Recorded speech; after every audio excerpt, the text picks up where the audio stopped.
Hello friends, welcome back to my channel.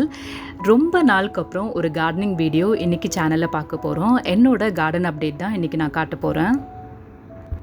நான் என்னோடய சேனலை ஸ்டார்ட் பண்ணதுக்கு ரீசனே என்னோடய கார்டனில் இருக்கிற பிளான்ஸை ஷேர் பண்ணுறதுக்காக தான். அது எனக்கு ஒரு நல்ல ஒரு மெமரியாகவும் இருக்கும்ன்றதுக்காக தான் ஸ்டார்ட் பண்ணேன். ஆனால் அன்ஃபார்ச்சுனேட்லி அந்த வீட்டிலேருந்து ஷிஃப்ட் ஆகிற ஒரு சிச்சுவேஷன் வந்தது. புதுசாக வந்த வீட்டில் நிறைய ஸ்பேஸ்லாம் இல்லை. ஓப்பன் ஸ்பேஸில் தான் நான் என்னோடய பிளான்ஸ் எல்லாம் வச்சிட்ருக்கேன். அதனால் ஈஸியாக டேமேஜ் ஆயிடுது. இங்கே நிறைய நாயெல்லாம் இருக்கிறனால செடி எல்லாமே டேமேஜ் பண்ணிடுது. ஆனாலுமே நான் ஸ்டாப் பண்ணல. இருக்கிற கொஞ்சம் பிளான்ஸை மெயின்டைன் பண்ணிகிட்ருக்கேன். இப்போ ரீசெண்டாக பார்த்தீங்கன்னா மழை வந்ததுக்கப்புறம் கொஞ்சம் செடி எல்லாமே வளர ஆரம்பிச்சிருக்கு. அதுவும் இல்லாமல் எனக்குமே கொஞ்சம் டைம் கிடைக்குது. அஸ்வித் ஸ்கூலுக்கு போகிறனால கொஞ்சம் செடி கூட டைம் ஸ்பெண்ட் பண்ணுறதுக்கு என்னால் முடியுது. இப்போ குயிக்காக என்கிட்ட இருக்கிற பிளான்ஸ் என்னென்ன இருக்குது அப்படின்றத மட்டும் நான் உங்கள் கூட ஷேர் பண்ணுறேன். ஃபஸ்ட்டு இப்போ பார்த்துட்ருக்கிறது காராமணி. இது நான் சீட் போட்டு வளர்ந்தது கிடையாது, தானாகவே தான் வளர்ந்தது. இப்போ பார்த்தோன்னா நல்ல புஷ்ஷியாக நிறைய ஃப்ளவர்ஸ் வந்திருக்கு, நிறைய பிஞ்சு விட்டுருக்கு. இப்போ நீங்களே பார்க்கலாம் அதை. இப்போல்லாம் பார்த்தீங்கன்னா நம்ம கடையில் வெஜிடபிளே வாங்கி சாப்பிட்டா கூட அது எந்த அளவு கெமிக்கல் இல்லாமல் வளர்ந்துருக்கு அப்படின்றது நம்மளுக்கு கண்டிப்பாக தெரியாது. நம்மளுக்கு சின்ன ஸ்பேஸ் இருந்தால் கூட அந்த இடத்துல நம்மளால் முடிஞ்ச வெஜிடபிள்ஸ் எல்லாம் வளர்க்க ட்ரை பண்ணணும்.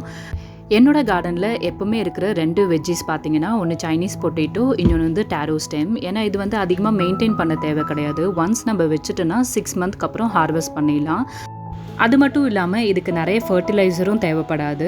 கவுடங் மேன்யூர், வர்மி கம்போஸ்ட் இது மாதிரி கொடுத்தாலே அந்த வெஜிடபிளோட க்ரோத் இன்னும் கொஞ்சம் பெருசாக இருக்கும். இப்போ என்னோடய கார்டனில் அதிகமாக இருக்கிற பிளான்ட் அப்படின்னு பார்த்தீங்கன்னா அது பர்சுலேனும் மாஸ்ரோஸ் தான். இப்போ என்கிட்ட 14 கலர்ஸ் மாஸ்ரோஸ் இருக்குது. பர்சுலேன் பார்த்தீங்கன்னா 4 வெரைட்டிஸ் இருக்குது. நம்ம வீட்டில் கண்டிப்பாக ரெகுலராக புதினா வாங்குவோம். அது மாதிரி புதினா வாங்கும்போது அதோட லீவ்ஸ் எல்லாமே எடுத்து ஸ்டெம் இது மாதிரி பிளான் பண்ணி வச்சுட்டோன்னா சூப்பராக வளரும். அதனால என்னோடய கார்டனில் எப்போவுமே இந்த மின்ட் இருக்கும். அடுத்ததாக பார்த்தீங்கன்னா பெரண்டை செடி இருக்குது. பெரண்டை செடி பழைய கார்டன்லேருந்து எடுத்துகிட்டு வந்தது தான், நல்லா வளர்ந்துட்டுருக்கு.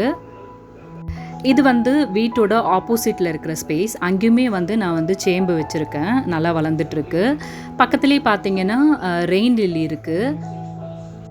தொட்டியில் இருக்கிற ரெயின் லில்லியிலேருந்து கொஞ்சம் கிழங்கு எடுத்து நட்டு வச்சேன், அது நல்லா வளர்ந்துட்டுருக்கு. அடுத்ததாக பார்த்தீங்கன்னா இந்த இடத்துல பிரயோஃபில்லம் வச்சுருக்கேன்.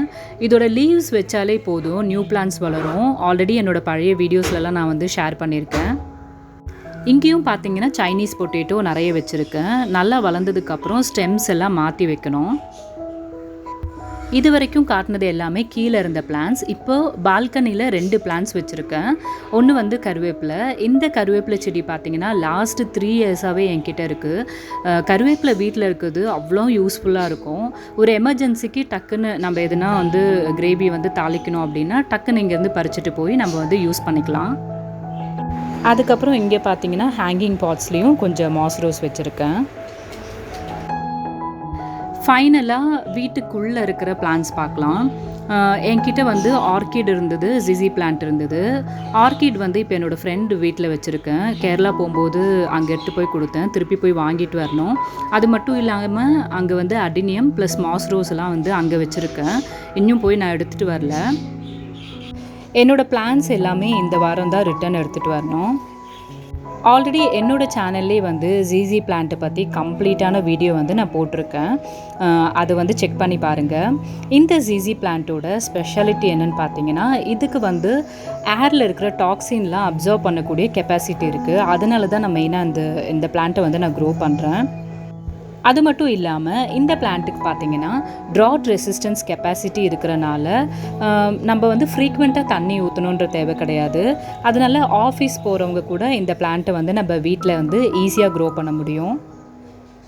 அது மட்டும் இல்லாமல் பார்க்குறதுக்கும் ரொம்ப அழகாக இருக்கும், பிளாஸ்டிக் மாதிரி. இப்போ என்கிட்ட இருக்கிற பிளான்ஸ் இதெல்லாம் மட்டும்தான். இது இல்லாமல் அடினியம், மாஸ்ரோஸ், ஆர்கிட் எல்லாமே ரிட்டர்ன் எடுத்துகிட்டு வரணும். இப்போ ஸ்கூல்லாம் ரீஓப்பன் பண்ணனால கண்டிப்பாக பழைய மாதிரி எனக்கு இன்னும் கொஞ்சம் கூட டைம் கார்டனில் ஸ்பெண்ட் பண்ணலான்னு நினைக்கிறேன். ஃபர்தராக இன்னும் கொஞ்சம் கூட எக்ஸ்டெண்ட் பண்ணோம். என்னோட சின்ன வயசுலேருந்தே எனக்கு ரொம்ப ரொம்ப ரொம்ப பிடிச்ச விஷயம்னு பார்த்தீங்கன்னா அது கார்டனிங் மட்டும்தான். சின்ன வயசுலேருந்தே எனக்கு வந்து பெரிய ஒரு தோட்டத்தை வந்து செட் பண்ணோன்ற ஆசை இருக்குது. அது கண்டிப்பாக வந்து ஒரு நாள் நிறைவேறும் அப்படின்னு நம்புகிறேன். என்னோட இந்த குட்டி கார்டன் உங்கள் எல்லாருக்கும் பிடிச்சிருக்கும் நம்புகிறேன். இந்த வீடியோ உங்களுக்கு பிடிச்சதுன்னா லைக் பண்ணுங்கள், ஷேர் பண்ணுங்கள், சப்ஸ்கிரைப் பண்ணுங்கள். மறுபடியும் ஒரு நல்ல வீடியோவோட உங்கள் எல்லாரையும் மீட் பண்ணுறேன். தேங்க்யூ.